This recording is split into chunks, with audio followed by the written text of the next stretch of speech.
In today's video, I'm going to teach you how to cut out image in GIMP. By the end, you'll know how to isolate an object and give it a clean, transparent background, perfect for graphics, collages, or product photos. Start by opening your image. Go to the top menu, click File, then Open, and choose the photo you want to work with. Once it loads, take a quick look at the Layers panel so you know which layer you're editing.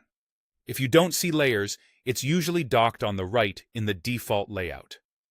Next, add transparency to the layer.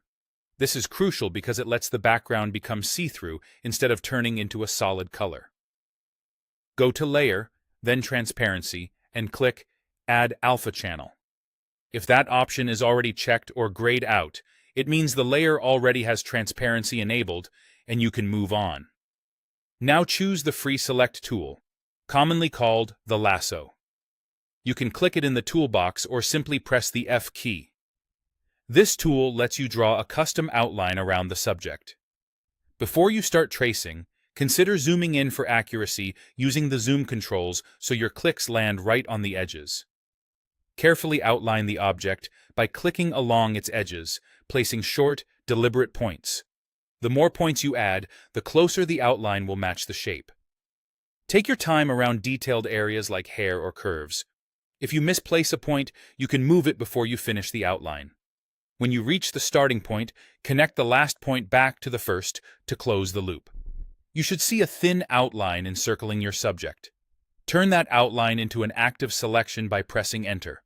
You'll see the familiar marching ants around the shape, confirming that the selection is in place. If anything looks off, you can adjust the points before committing, then press Enter again. Now invert the selection so you're targeting the background instead of the subject. Go to Select in the top menu and choose Invert. This flips the selection to the background areas. With the background selected, press the Delete key on your keyboard. The background should disappear, revealing a gray and white checkerboard pattern, which indicates transparency. Finally, clear the selection so you can see your clean cutout without the marching ants. Go to Select and click None. That's it. The object is now cut out with a transparent background. If you plan to keep that transparency when saving later, remember that formats like PNG preserve it perfectly.